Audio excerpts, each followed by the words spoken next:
tell my younger self as far as writing stuff, because a lot of this stuff is organic. You learn it as you go. It's strange.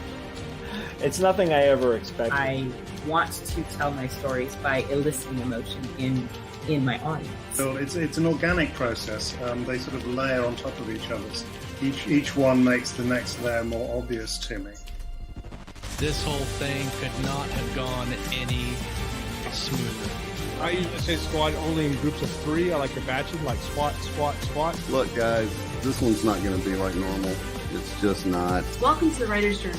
I'm your host, Lauren Moore, and with me is the mellifluous Kalene Williams. That's a big difference. It's like, are you talking or are you doing? What's happening here? We still have all the pets that think, oh, it's time to eat. It doesn't matter if it's 4 a.m.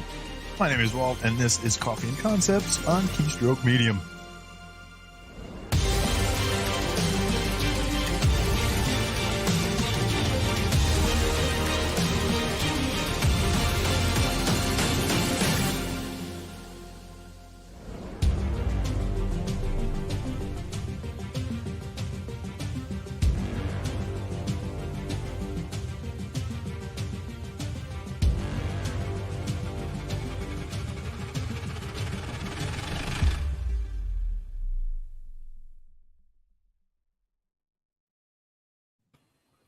Boom! And we are live. Happy Fridays, ladies and gents. Jynafer and Jynafer Yanez join us today to discuss a very special project she and husband are working on. The Infinity System!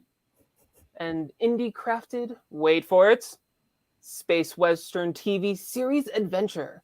What does such a feat entail? Let's find out. We're going from books to the big screen, so get your questions ready, because we're diving in live of Doom. This is such an epic intro. I feel like I need to down my coffee just to catch up with all the keystroke medium energy. Well, I've got my coffee, so coffee cheers. Cheers to everyone here. And we've got Trekker Charlie D was first in, and so he gets a golf clap of appreciation. And we've got Leo Vaccaro and Lexi Price here, and Facebook user. Howdy. And Josh Hayes. Oh, welcome everybody. Overlord Boss is here. Yeah. All right. Well, how have you guys been? You've been beast mode busy, that's for sure. Is there any other mode? We haven't tried it yet. So, and thank you so much for being here. We're glad to be back. It's been a minute as we've been distracted and preoccupied, I would say, for the past year with getting everything ready for our film. And it's crazy to think, as we're going to start October tomorrow, our Kickstarter started a year ago next month. So, yeah. That in less than a year, we've originated it, come up with a script, figured out a marketing plan, came up with concepts, did a Kickstarter, got into the holidays last year, planned everything, casted it, costumes, and then filmed it in a week, and then spent 4 months in editing, screened it.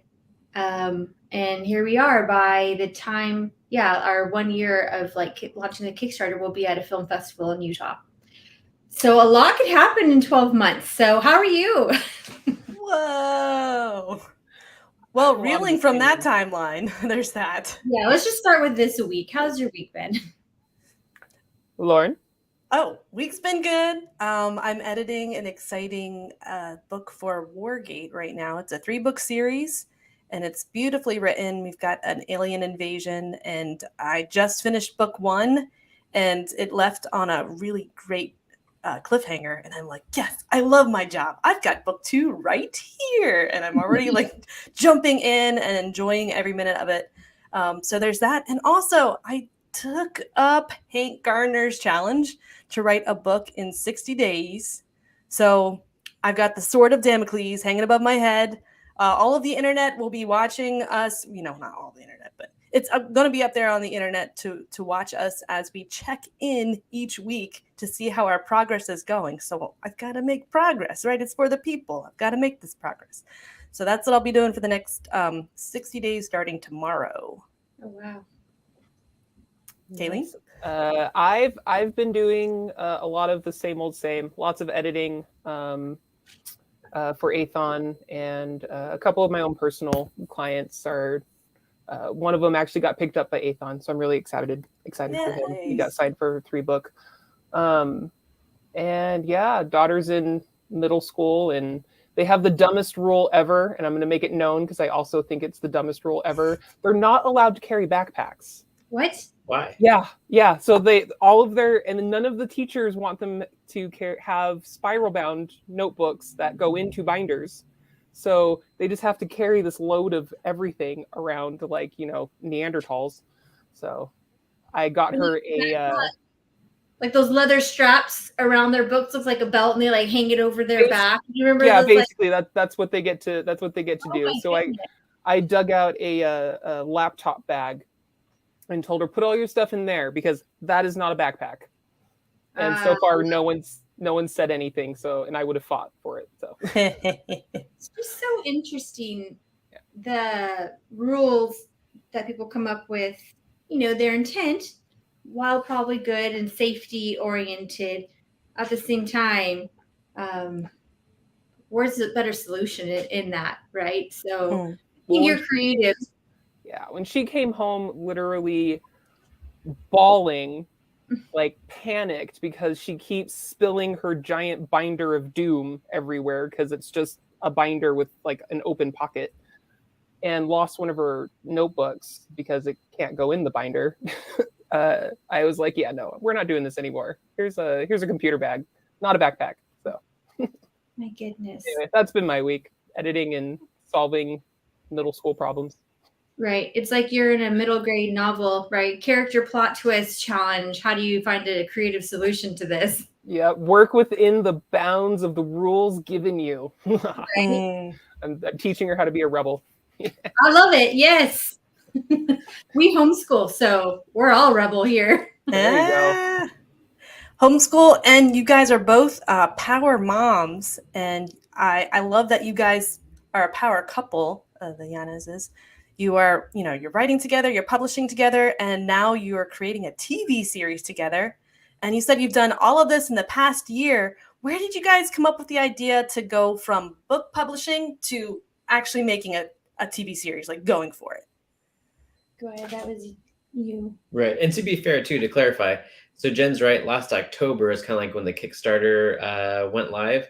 But before that, it was the following June that the concept was created, and then I wrote the script and was working with our director. So it was last year, June, that the idea started being fleshed out, but it wasn't really like any action steps until October when the Kickstarter. No, June 19th, you guys had your first meeting. Yeah. But then we screened local, our preview. In June 10th. Oh, so I guess even if it was a year. From like June to June. I was in charge of all the timelines. That's why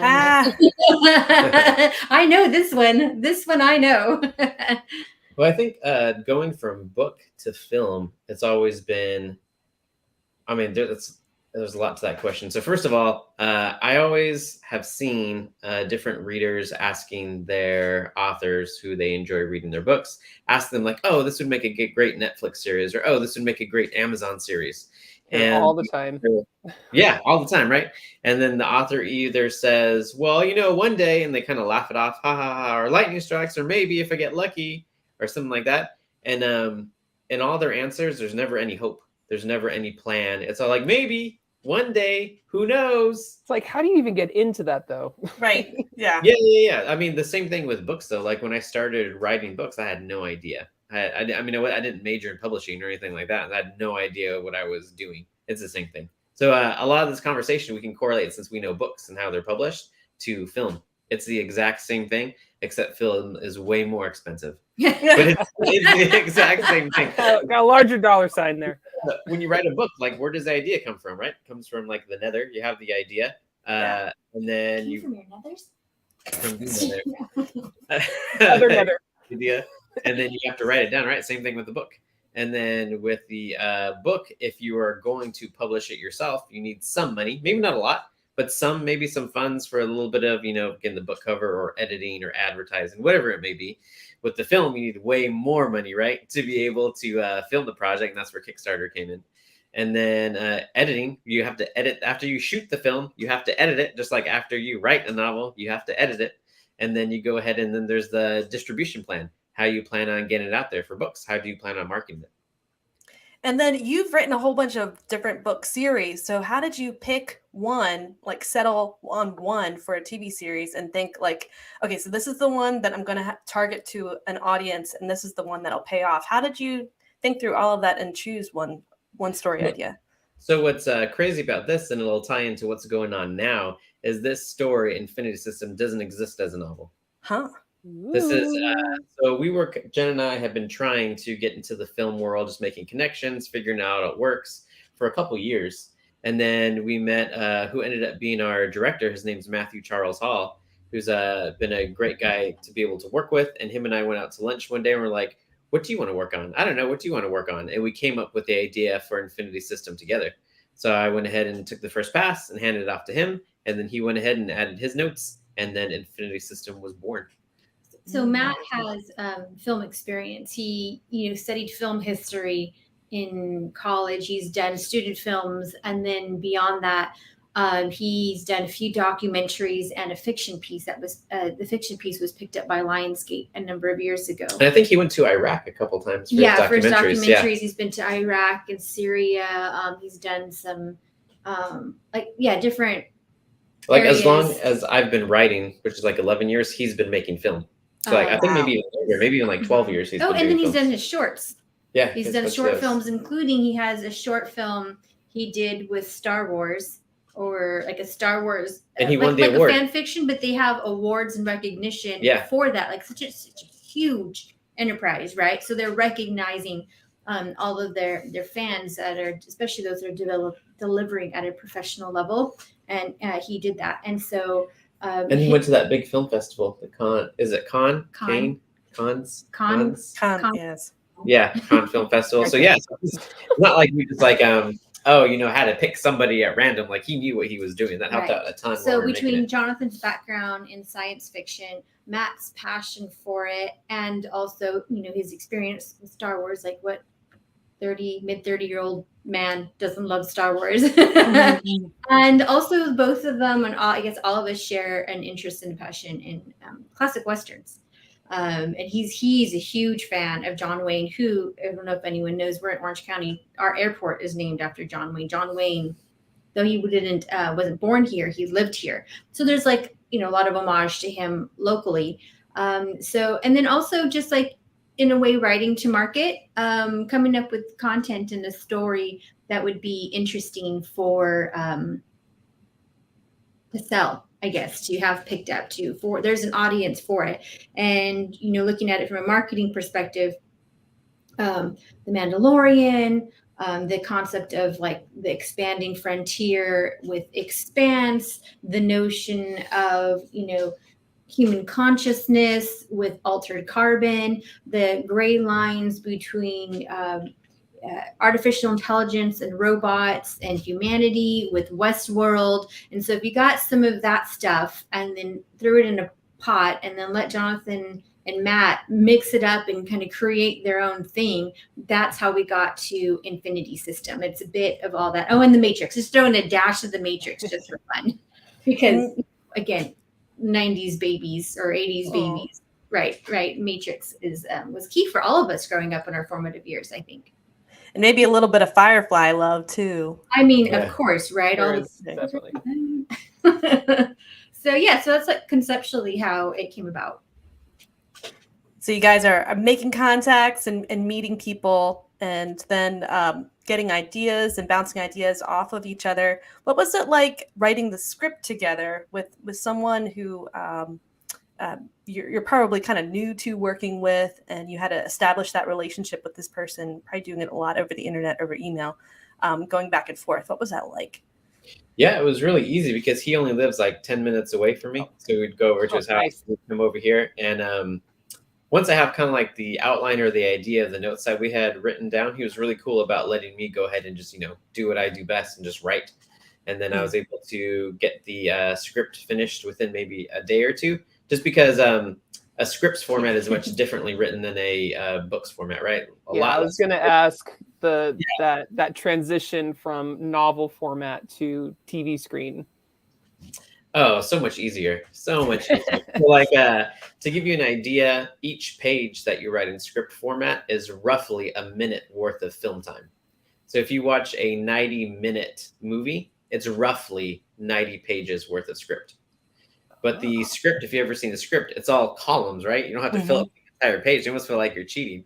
So I can write about like 16 pages worth of script, like easily each day. And it doesn't feel like a stress or anything like that on me. Because with a script, it's just kind of like introducing and setting up the scene, but you don't go into detail. And then it's the character dialogue that you go into detail, right? So if this were a script that I was writing right now, it would be, if I was talking about Jen and I, it would be like interior, day, Jynafer and Jonathan's office.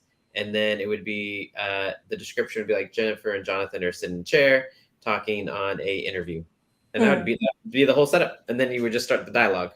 You don't even have to get fancy with the prose, making sure it all connects. Actually, you don't want to include any of that. And that's what's so key about having the creative team, because the director, your costumer, your cinematographer, actors, your performers, they're all going to fill in more of what you guys as authors would be writing in prose and coming up with your character, right? So the director is going to interpret and have more intent and provide some of that direction to the performer, and they're going to then work with the cinematographer to be like, what does this visual feel like? What is this reminiscent of? What am I trying to communicate or achieve with each shot? And what's happening in this scene, and therefore what is important to capture. And then you pick your performers as you're casting based on who you see as the character, but also their interpretation of that character and representation, and then how they chemistry like work together. So that's why you'll see, for example, Martin Scorsese, you'll see a lot of his films have for different seasons in his career, a lot of the same actors. The same performers will show up over and over. Like right now, he's really big on Leonardo DiCaprio, right? Because Leonardo DiCaprio is able to portray and convey a certain character archetype or such that Scorsese has. But it's not that Martin Scorsese's films are all the same, but he's coming from a very particular New York Catholic in the era of gangs and all of this type of like life. And so a lot of those tones and nuances are going to be in his films and in his scripts. So Leonardo DiCaprio kind of embodies that at this season. He wouldn't have done that at the age of Titanic, but he does now, right? And so it's the same thing. So that's why everybody on the team just is so crucial to work with a team that is on board with the concept. So the whole team is adding in their perspective. It could be the costumers, they've got a vision. It could be the makeup design artists, they've got a vision too. The casting people and the actors themselves, they show up on the day of the shoot and then they're getting into their role, they're acting.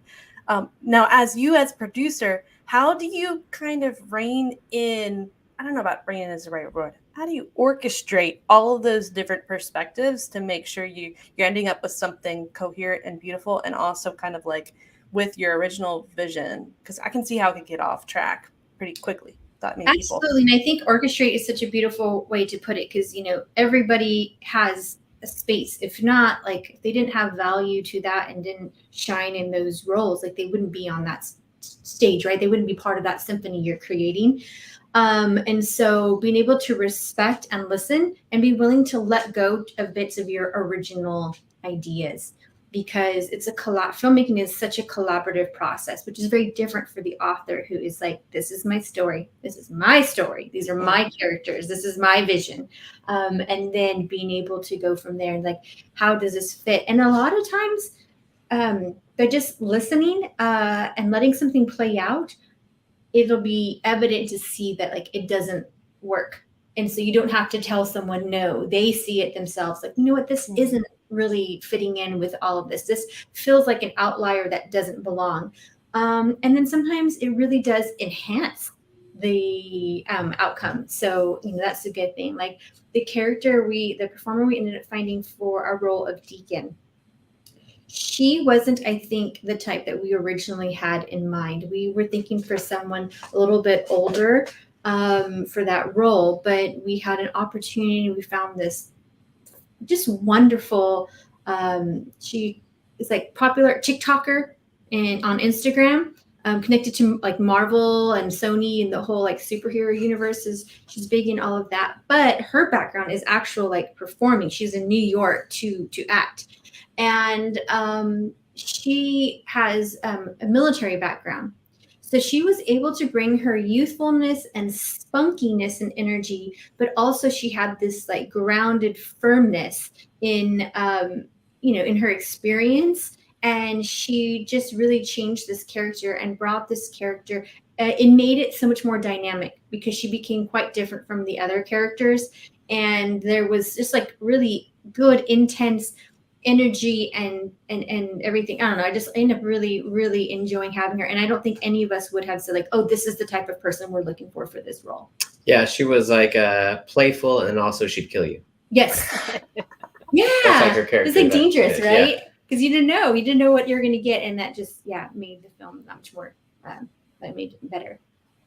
So what I am definitely hearing, number one, going into any kind of filmmaking, be flexible and be open to the unprecedented, the unexpected that might just fall into your lap. You're like, huh. And it happens in the writing world too. You're going at this scene, and you're just all of a sudden you're just like, oh, that would be really cool if. Just it sounds like that kind of moment in writing in TV. Where it's just like, ooh. From a practical I'm sorry, do you want to say something? Oh, I was just going to say that just like how a good editor can make your book better, that's kind of like how every stage of the filmmaking process is. Like you want people who are going to elevate what you've already done. And it's like on a much bigger scale, but it's the same thing, right? Like the wardrobe is you have to find somebody, the good person, the right person, who's going to elevate the project. The cinematographer has to elevate the project.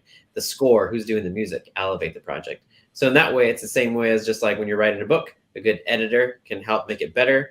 A killer book cover can really help with sales. A killer blurb helps. Like everything needs to work together to make the main product better. And if you can do that correctly, then I feel like you have a better shot once you're finished and you're able to market your product.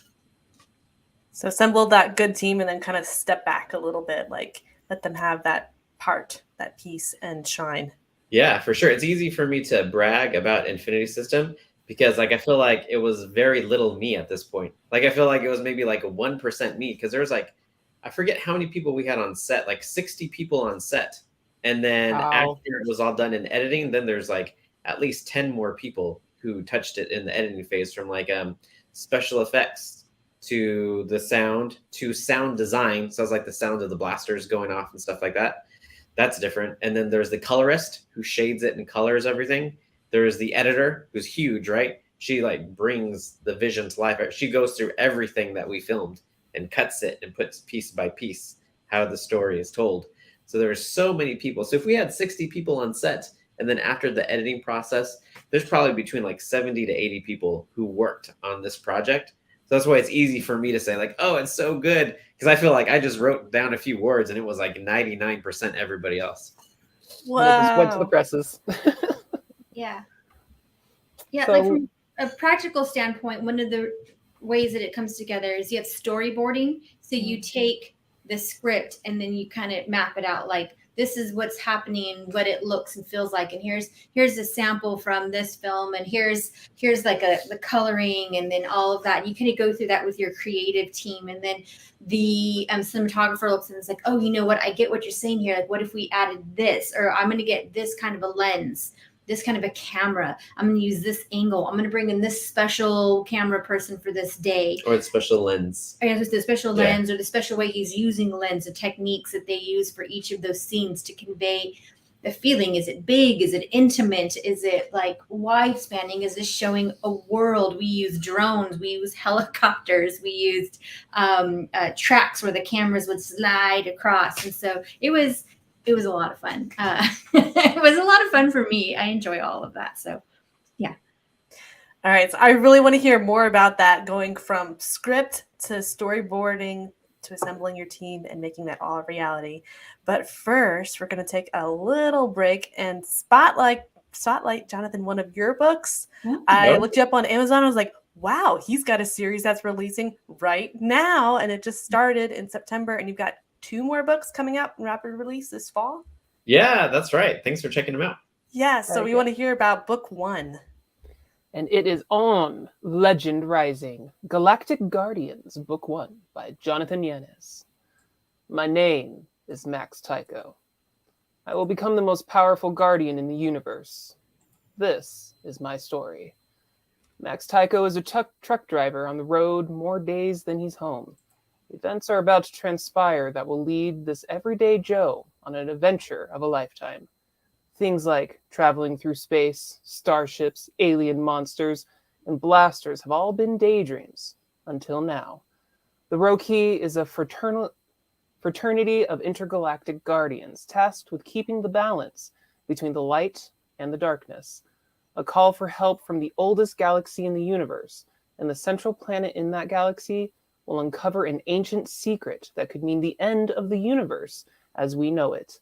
Chosen for the depth of his potential, Max will have to commit to the Roki or decide to go back home and forget he ever knew the truth. But the truth is out there, and more horrifying than he could ever expect. From the author that brought you Forsaken Mercenary and Gateway to the Galaxy comes your next adventure. Grab your beverage of choice and get ready. Once you start this ride, you won't want to get up. Click to buy now and escape into a world of AI, androids, spaceships, and galactic knights. Or doom! Thank you. You read that so well. Like your pacing was perfect. You could be a narrator. Yeah. I have been told. Yeah. Thank you, by the way. Yeah, thank you. That was awesome. It looks like a really exciting adventure. And the 3rd book comes out in November. Yeah, so the 2nd book comes out next Thursday in October 6th. And then the 3rd book will come out in November. And the 4th book will come out in January. Nice. So just in time for my birthday. Heck yes. Yay! Is your birthday in January? Yeah. Oh, so is Jen's. When's your birthday? The 25th. Oh, that's my brother's birthday. On the 14th. Nice. That's right before my mom's. I'm the Lots 7th. of January babies. The 7th? Yeah. Yeah, Lauren, I knew you were Capricorn. And what does that mean? I know Capricorn, but what does it mean to be a Capricorn?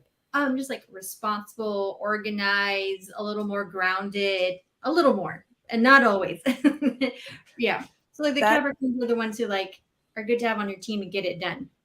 Okay, that fits very well. Organized, but not too much.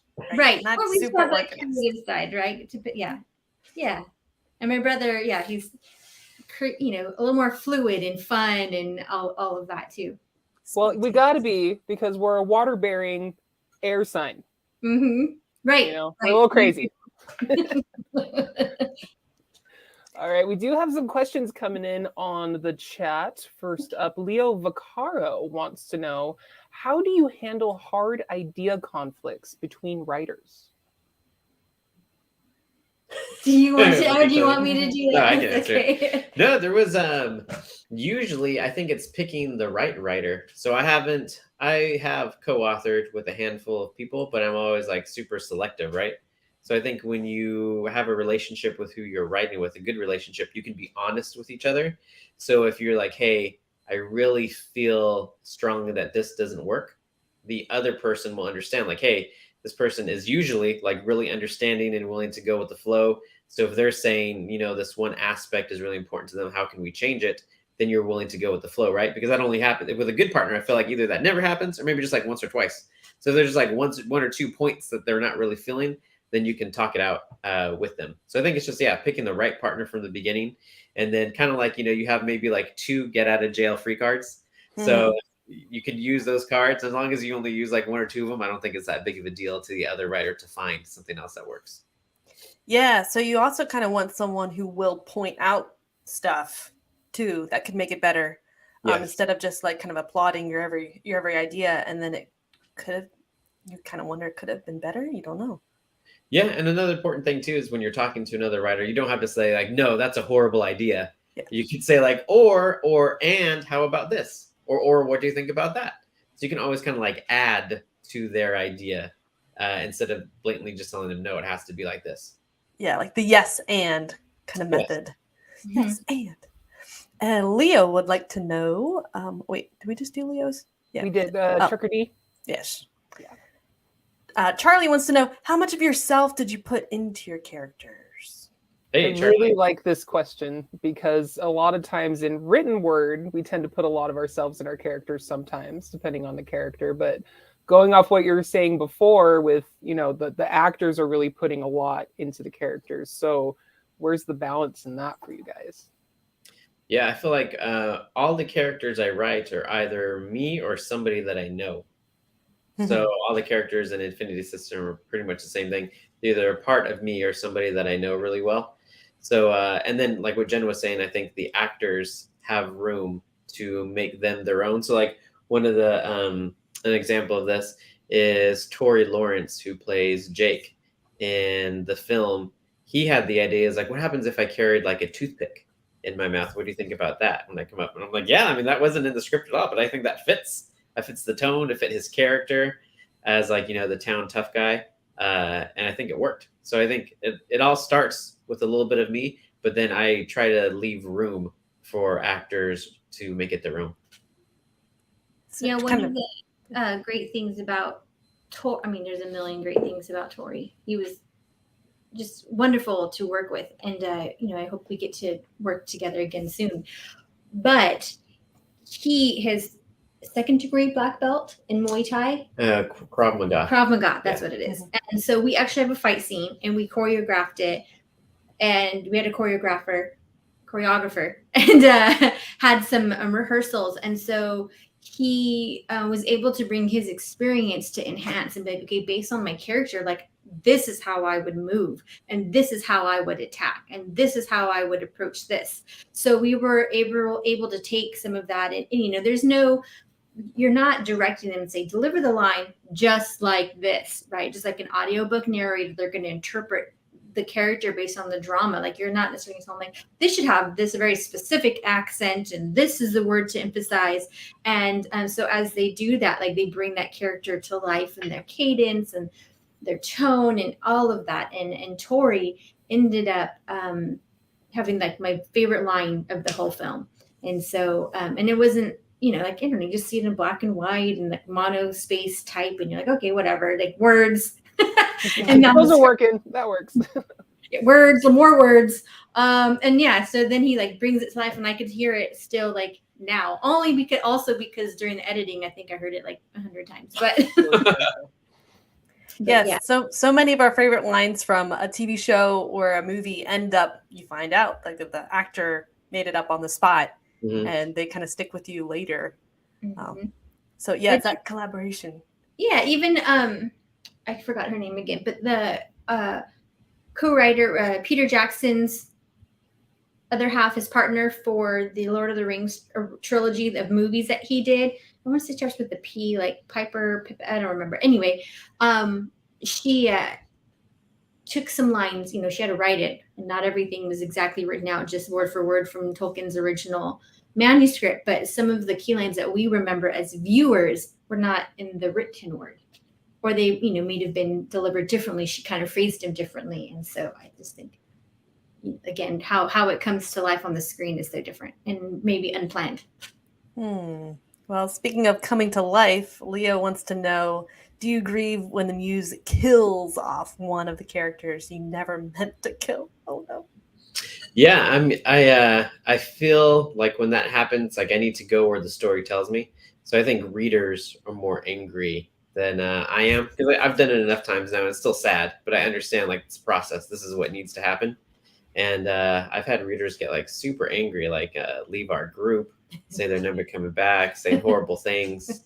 And then I'm just like super nice to them. I just tell them like, hey, like I've been doing this long enough where I dare not ignore what the muse is telling me to do. I don't want to get in the way of this character's path. This is their story, not mine. And I add in some more weird stuff, and then they're like, "Oh, this guy is like weird." Sorry, like like hinder me not, mortal, for this is their path they must travel, not my own. But also, you say, no, he doesn't say that. You might also say it in my head. Yeah, but you don't put that. You don't put that in your mouth. Like it means a lot that you care so much about these characters. So, I'm here. We'll be here writing words. Should you forgive us and decide you want to come back? But, you have your own path and your own passions. But like, wow, how great is it that you cared so much about these characters? And they've come back. I've had people leave, and then I'm just like super nice to them, still talk to them, and then they come back. So I go, okay. I may have overreacted a little. Yeah. They want more. Brian Missouri, he says, when that happens, Leo, I pull out the torture instruments and make the muse pay. Good luck with that, Brian. His torture instrument's like a feather. Oh. All right, so you've got this awesome script. You found a great director, and you're going to go into the next stage, which is the storyboarding process. How do you assemble your team and then make that storyboarding process happen? What's the next step? Well, a good way to break it down too is like a pre-production, production, and post-production. So pre-production is like writing the script. You have the script. You're attaching like your director and everybody who's going to be involved. You have the funds. You've already raised the money, so you have the money. So that's like everything before you actually film is pre-production. You have it all set to go. And then in pre-production is when the director works with the cinematographer to come up with the exact shots they need. And Jen could probably talk more about that than I could. Yeah, you just go line by line or scene by scene and drawing. You can draw them out or you can hire someone. It's also a thing you sit down with an artist to sketch it all out. The guy, oh my gosh, his name, Mad Max guy. He's got two short names. Anyway, he is notorious for not necessarily having a script, but only having a storyboard for his films. Because it's all these huge action sequences. So he does the storyboards first. Like, what am I seeing? And you can see like what's happening with the characters, but the exact lines aren't sorted out yet. So he's done that a few times. But that's when the director works with the cinematographer to know exactly what shot and from what direction we're going to get. So like, let's just say our gunslinger walks into town, but how do you see it? Do you see it from his back? Do you see it from his side? Are you front on? That's all between the director and the cinematographer. And that hurts my brain. That's why I can never be a director. Like that does not interest me. Like going over exact shots and pacing and timing and where the camera is going to move and what angles you're going to see. No, thank you. My brain's not. Like every time you watch the movie, every time you watch the movie, you got like the panning, and then it's like now it's behind a window and it's going through the curtain, and there's a little flutter. Every single one of those things were probably discussed and written down. It's like, do we want the flutter? Do we like the flutter? Do we get rid of the flutter? Or it was, like, oh, we're gonna pan here. You know what'd be kind of interesting is you kind of see a flutter in the curtain. Okay, so let's do it again. Oh, that was too much flutter. Okay, let's just do it again. Less flutter. Oh, you know what? Something happened. There was a glare, plastic water bottle, whatever, a Starbucks coffee cup. Okay, do it again. And all of that goes into editing. So when the editor gets it in post-production, they'll get every single shot. And so they have to go through and be like, and everything is labeled. You know, the slate, action, the little clicky thing. Yeah, the little clicky thing. We should have brought it. We have one. They write on there the scene and the take of it. So each scene has a number, is labeled, and then a take, kind of like, you know, a chapter and a whatever take of it. And that way we can make a note like, oh, you know what? That was perfect. I love the way he delivered that. So make a note for editing, like scene 16, shot H, like Jack nailed it. I love the emotion here. So when we go into editing, they know to like, okay, kind of start with this take if it works out. So much detail. Like I can never do that, but I'm glad, like God bless the people that can. I'm so grateful for directors and cinematographers and editors, because I definitely don't have that tool. I'm a producer. I'm a producer. I don't have that tool in my toolbox to be able to do that. So that's pre-production, right? Getting everything set to go. Production is actually, you're on set. Like you're there, there's cameras, there's 60 people, there's costumes and makeup needs to be done and everybody's running around and lighting and lunch needs to be delivered on time. The Western town that we rented out didn't have bathrooms we could use. So we had to have porta potties delivered. We had to have trash bins delivered, like everything, all of that. Rooms needed to be booked for the actors who were staying because it was like so far into the desert, and the crew. And the crew. Yeah, so that's all production. That's like day of, boots on the ground. And then post-production is after everything's shot. So everything that comes after it's shot. We're done filming. Now it's like what Jen was saying with the editor, like editing which shots you want. And then that's when like somebody starts working on the score, on sound design. So all the sound effects from like wolves, howling in the distance, things like that. And then there's the colorist needs to get in there, and special effects. That's which you did beautifully. You guys have some really pretty effects in there, I must say. I was like, ooh. Thank you. Yeah, again, see, it's easy for me to say yes. They're awesome. Yes, thank you. I didn't have anything to do with that. It wasn't me at all. It was definitely everybody coming together I felt like at every stage, it just kept on getting better. Like after we shot, once we were there and shot, we're like, oh, this looks so good. That had nothing to do with me. That's like the cinematographer and the director making this happen. And then after it's done, then it's the the visual effects, special effects going in there. Then it's the sound, and each stage kept on getting better and better and better until we had something that like I didn't even recognize from what I had written from the very beginning. So who is organizing all of these people and moving parts? Like which one of you, or is it both of you together? And then like how does payment? 'Cause this sounds really expensive to my Capricorn brain. Okay, Mad Max director, writer guy is George Miller. If anyone will look him up, because I couldn't remember his name earlier, and that was going to bother me. But that's all the producers. So what you're asking about is the producers' jobs. There's different types of producers. So basically, it was like from pre-production, like putting together a budget. Well, it's a lot of like who you know. So you go scene by scene, like I said, map it out, and then you figure out what's needed for all of this. Okay, so then you organize. You start assembling your team of Avengers. There was someone in science fiction who our director has worked with before, and he's got a fantastic short film on dust. It's on dust, right? Mm-hmm. And it's called Alone.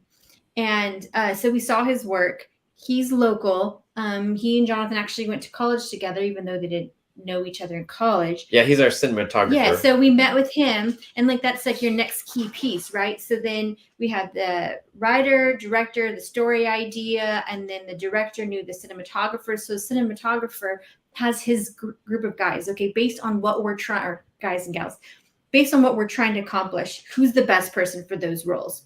And the name of the cinematographer, his name is William Helmuth. And you can watch Alone for free. That's what sold us on using him. Like, if we can get this quality, like what this guy's doing on our film, sold. Hire him. And so he has his team of like his gaffers, his best boys, his electricians, his first AD, his and then he has like the heads of each of those departments, so to speak, and then they have their crew that does all of the stuff down the line. And then you have someone who's in charge that works to kind of help for all of them, like a floater, but his sole job, or his or her sole job, is to make sure that we have all the files and they're organized and labeled, and they pull out what's called dailies, and then they send those to like the executive producer so they can see samples of how it's going each day. Then someone has worked with someone in sound.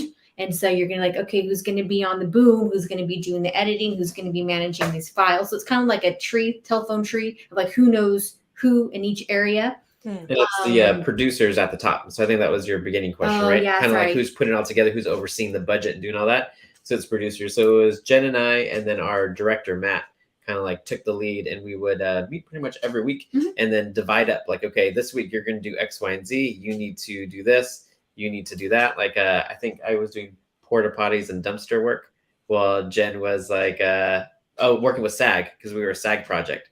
So Jen did all the paperwork with SAG. The Screen and then our Actors Guild. director is like storyboarding the scenes and working with the cinematographer to make sure everything looks right. Mm-hmm. And then from there, you kind of identify what are all the needs, what does this cost, get some quotes from everybody, and then start filling in your budget. And there's templates for that, and there's different things that you can do to, best practices above the line, below the line, and like each one has like a percentage, just like a personal budget, like percentage of your personal family budget goes here and percentage goes there. And build in a contingency, and you just keep filling it out. And none of us got paid. So Jen and I and the director, nobody from like the producers point just got three paid. of us. Everyone else except for the three of us got paid. Yeah. I mean, everybody who worked on the film, but from like the producer level, nobody's getting paid for all the work that got in. It was just pretty much just like, hey, let's go ahead and let's go, catch the unicorn that can't be Yet. caught. You can get paid. Yeah. Yeah, it was like an Kind investment. of like definitely in the publishing industry. It's like you spend, a month, 3 months, 3 years on this book. You finally publish it. Maybe 3 months later, you're going to see some of your money back. Yeah, So it's it sweat sounds like- equity. It's sweat equity. It's what you're putting into it, or yeah. So that's how we did it. And like you said, yes, it is pricey. That's why we had set aside a certain amount. There was investments, and then there was a contribution because it's a community project in that like Jonathan has built up a community with his readership that have become so close. Like we're gonna see them, a group of them soon, and interact with them on a daily basis, and get to celebrate with them on their wins, and they share their challenges in the group. And so we said, like they're always asking, how can we be part of this? How can we see more? So we opened it up to a community with the Kickstarter to do the crowdfunding that came up with the bulk of the funds for this investment. And in return, there were a number of really cool items they got to have, opportunities. People were just interested in film and wanted to have like a more direct approach on like behind the scenes of like, how does this happen? And I have questions. So like they contributed a certain amount. They got to have a one-on-one call with Jonathan, the script writer producer, and Matt, the producer director. And then people who invested initially also got first access to view the film. So yeah, it's kind of how it all comes together. And then there's a lot of checks to be signed and sent out. All the nitty gritty. Yeah, and it was like it's kind of fun. I think it's like a sick little part of me who like this is every day there was things that would go wrong. Every single day, right? There's like 50 people. Odds are it isn't going to work out at some point. In the like tail or middle of a pandemic. Yeah. So there was like something was always going wrong, but that was fun. It's kind of like exciting. I got like a hit of I don't know, dopamine or endorphins or something. So I am curious because you said you filmed all of this in a week, and me and Lauren, we were very lucky to be among those who got to get the sneak peek. So I know things y'all don't. Okay, but hearing everything that goes into like the behind the scenes to build it, how long were your guys' work days to get this all cinched up? Film wise in a week? I would say with everyone like working together, there were a couple 10-hour days like on set. And then there were a couple days where we were there 4 to 6 hours and then had to do some traveling for the rest of the work hours because it was a union project with the Screen Actors Union. So between that and even though we didn't do union on the camera team, camera lighting, electrical team, we still wanted to abide by like the general union rules. And so it was just 10-hour days. I think there was only one day that we went over. There's overtime, 10 and hours. then there's double time, there's second meal break, and also like there's safety and quality diminishing returns, right? Like if someone's there for 15, 16 hours just to get something in, another shot in, that's where mistakes happen. It's where things go awry. The actors are going to be, they're going to be tired. Everyone's like mentally, physically, it's labor. And so, I would say about a couple 10-hour days there. And then, everything else was like within 8 hours or so.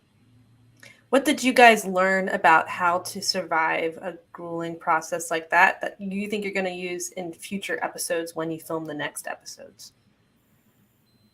I would space it out more. It becomes, it's taxing, and as you guys know, like creativity needs some room to breathe and some downtime. So it's not like you could be in a straight flow state for 10 hours for multiple days. Jonathan needs to eat carbs.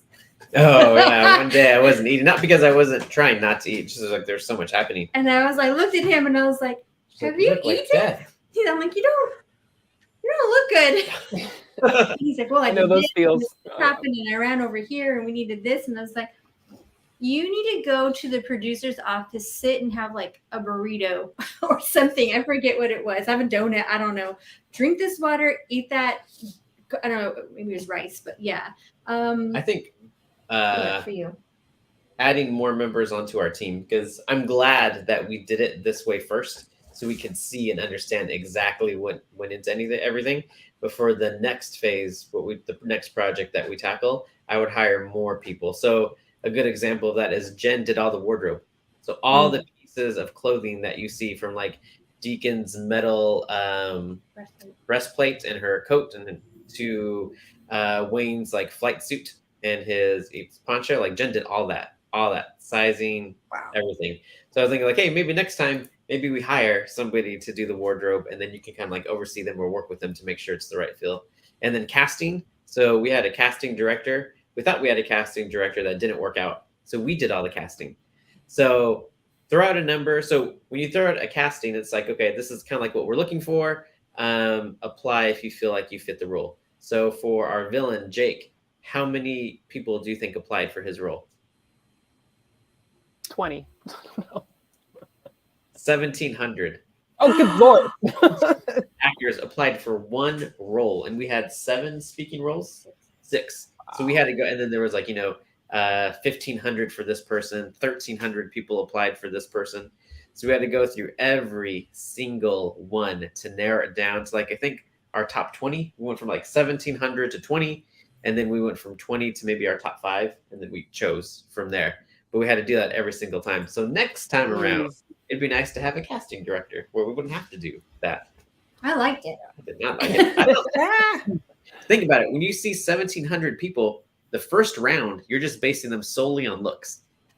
How messed up. Who physically fits this idea I have in my head? It's a visual medium. It is No. a visual medium, It's so not it right. makes sense. Yes, it does, because it's not how good they look; it's how right they look for the part. You're like, this guy's nose is too big. No. Nah, this guy's Okay, too well, old. I'm thinking of it in terms of like book covers, right? So it's like if you're looking for a science fiction book cover artist, Kalene, you're probably not going to go with someone who book covers. predominantly does No. romance, because it's not going to have the same vibe. Absolutely. I just felt bad because we're just like Xing out people. No. Like, this guy needs more sandwiches. To be Nope. fair, oh my gosh, sandwiches. Somebody give that guy a sandwich. So to be fair, I have 15 years experience in advertising where I've done casting calls for commercials, for educational things, for catalog shoots. And I was on the models. other side of that because I modeled He for was a a few model. years. So I know Mhm. I know exactly what it's like to go into a casting and you see like 50 doppelgangers of yourself, because the casting call is usually like, Hispanic male that could be in his 30s with facial hair. And then I go in, there's like 50 guys who look exactly like me, like weird bizarros.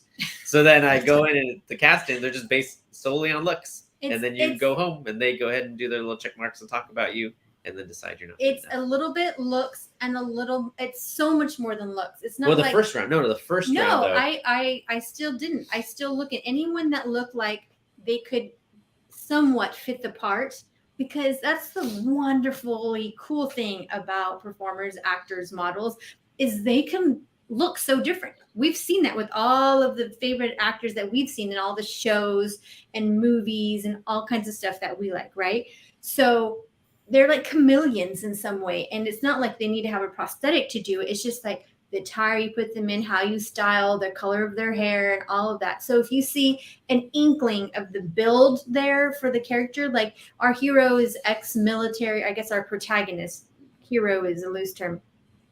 Like you just needed someone who looked strong and, and he wasn't a good guy necessarily. So he can't have that like Prince Charming-esque look, safe look to him. So you kind of get a vibe. You can see it in the eyes, in the cut of the jaw, and in the shoulders, right? And if you see those 3 things, and you can click on their photo and you can see other pictures and you can see a sample of their work as well. So you can hear their voice and like, how are they delivering? And that's before they actually submit anything with lines, because like you said, like you do that for the first 1,700. And then we pared it down to like the 10. And at the 10, we sent them the lines and they were able to perform that little snippet. And then from there, based on their performance interpretation, you can narrow it down to 5. And then from the 5, it's like who's available and like who works well together with the other performers. So it's not just this guy doesn't look right. Or has For a the big first round, it was basically on For looks. you, it was based For me, on yeah. looks. Yeah. I feel like it's this definitely coming from a place of personal emotional scarring with Jonathan, because he's Yeah. he's one of those ones. I don't know. Is it left or right? Years. I know how it feels. But- I know how it feels. I don't want to do that to other people. That's why I never go in front of the camera. But these actors need a certain kind of skill set too to be able to make your lines come alive on their own. Like I've done some theater before, and you practice the scenes over and over and over again. You don't have that. You've got a week to shoot. So they have to be able to just like pull out, acting right for recording, like for Yeah. camera. So what we That's did too, special. well, yeah, what we did too is a table read. So once we had selected our yeah. actors, then there was a table read. So we did it over Zoom, where we read, everybody met each other, got to talk and hang out, and then we read through the script from front to back together. And then after that, the director contacted the actors each individually and gave them notes. Like, hey, play up this or play down that, or I like how you did this, like that. And then when we actually shot, so when you're on set, even though you start, let's say like you start at 8 o'clock, you're not actually shooting till like 10. Because like hair and makeup needs to be done, the lights need to be placed, the cameras need to be placed. You have to wait for the sun to get in the right position. All that stuff. So then on set, they would have like a few hours to practice their lines as well. All That's some. Yeah, it's some. It's not a lot. It's some. As we reach towards the end of the hour, on the hour, who was it? It was. I'm going to call you Gamer because I'm going to butcher. That's Brian.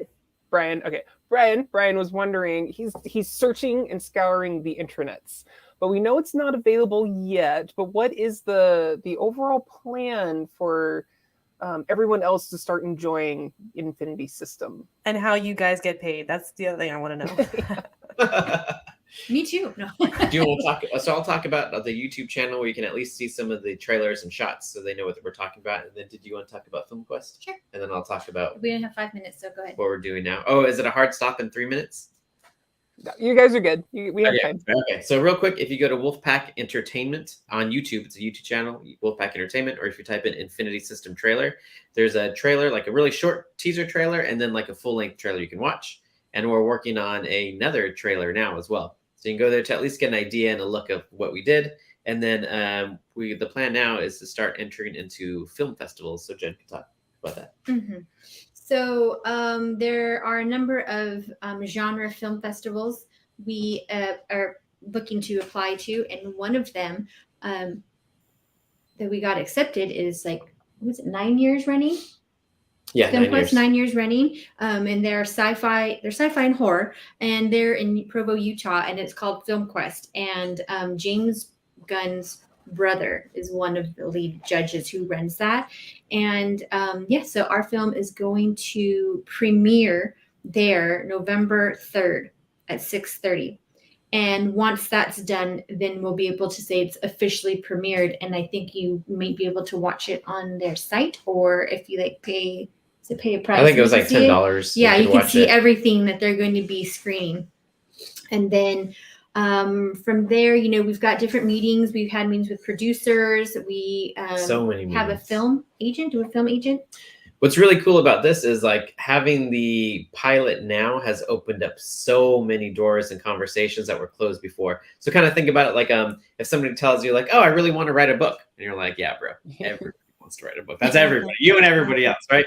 But then if somebody tells you like, oh, I wrote a book. And you're like, oh, okay. And like, here's the cover. And it's a really good cover. Like, oh, okay, well, maybe they know what they're doing. And you open it up and it's really good. And you're like, oh, well, this kind of puts them in a different category than somebody who just has an idea, somebody who's actually sat down and done the work. So now that we have this pilot that we can send, it's not like we want to or we have an idea, like we already did it. So we're building out our team now from having a manager to an entertainment lawyer. And last week, we just signed with a film and literary agent. So a film and literary agent has all the connections that we don't. Like, as much as I would like to think I could call up Amazon right now and talk to him, I can't. I don't know. Nobody can call Amazon. Maybe. No, I'm sure she can.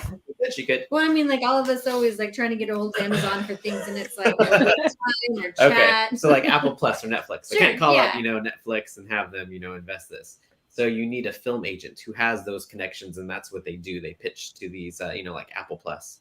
So we just found, we've met with one and been talking with her for about 3 months now, and we just signed last week. So she's on board. And what's cool about this is that it doesn't exist as a book yet. So she's pitching the book first, and then based off that, we'll be able to pitch the TV show as well. So we're getting closer and closer. And our entertainment lawyer was telling us something that made a lot of sense. He was saying that the easier and easier, the more work you could do now to present to like a Netflix or an Amazon to get them to say, yes, you should do, right? Make it an easy yes for them. Don't be like, hey, we just have an idea. And they're like, well, everybody has an idea. Like, no, we have like a pilot you can watch. There's a book proposal. There's a following, like a proof of concept. Yeah, a proof of concept. There's like following for it. It's already got into Film Quest, and maybe we will win Film Quest. Oh yeah, and we can get that award. So it's just kind of like building a resume more and more, making it super hard for them to say no. But our agent has told us some pretty promising stuff about the book being sold. So hopefully we'll have news in the next month that we can share and see where it's going. Yeah, by the holidays. Ooh. So if we get some attention at Film Quest, then other upcoming festivals may like see that and be like, oh, I heard about these guys over here, and I also want to have them here because I want other people to watch it and come to this thing, and I think this is worthy, and it kind of builds additional momentum because then by the time our agent goes to like pitch it to Sci-Fi or to her contact at Amazon or who, like Lord knows, right? They'll be like, oh, I heard about that over at this film festival, and so it can all kind of like works together in a really cool orchestrated manner. So where can our audience go to follow on your adventure and to find out what comes next as it comes up? I think I'm really active on Facebook. So if you just type in Jynafer Yanez's Reading Wolves, it's our Facebook group. And then our website is jonathan-yanez.com if you just want to sign up by email. And then for all the Infinity System like trailers and behind the scenes looks, you can go to Wolfpack Entertainment on YouTube. All right. Well, everybody, y'all heard it here. Did you have any last minute questions, Lauren? Things you want to touch Mostly, on? I'm just really excited to see what comes next and to see where you guys land. If it's Apple or if it's on Netflix or even Daily Wire. I was wondering, they're putting out some more interesting kind of gritty kind of stuff, and I wonder if that'd be an interesting crossover. But Gina Carano and all that. Golden age of content creation and of like content consumption. Like there's so many platforms, so it'll be interesting to know that this is just the beginning. Yes. Because it's like tattoos and books. They're addicting. You can't have just one. A new project coming up with whatever comes next, or the series, however this plays out. All right. Well, everyone out there in Keystroke land, keep up with Jynafer and Jonathan. They are on such great adventures, and I can't wait to see more of where they go. Definitely check out Jonathan's new Legend Rising Galactic Guardians Book 1 coming out. It is currently live. Go check it. Go buy it. Do it. Thanks, guys. And the guys are definitely going to be back Monday. Coming back finally Monday, talking about the 60-day write a book challenge. I believe Lauren's going to be on that one, right? Is that what they're doing? We're definitely doing a podcast, I know, with Hank on Tuesday night. Tuesday. And then I don't know about Monday, but I hope so. I'm rooting for the guys, and I hope it's going to be an awesome, epic episode when they come back. Maybe I read the post wrong. Sorry. That was for Hank's show, not for our show. Well, hopefully the guys will be back. That is Tuesday night. Tuesday night at 8. There you go. Alrighty. Leo and Brian and Hariel and Trucker D and everyone in the chat, thank you for joining us today. I'm not sure what we have coming up next, but we will be back on ASAP with more reading, writing, and everything in between right here in Keystroke Mediums, The Writer's Journey.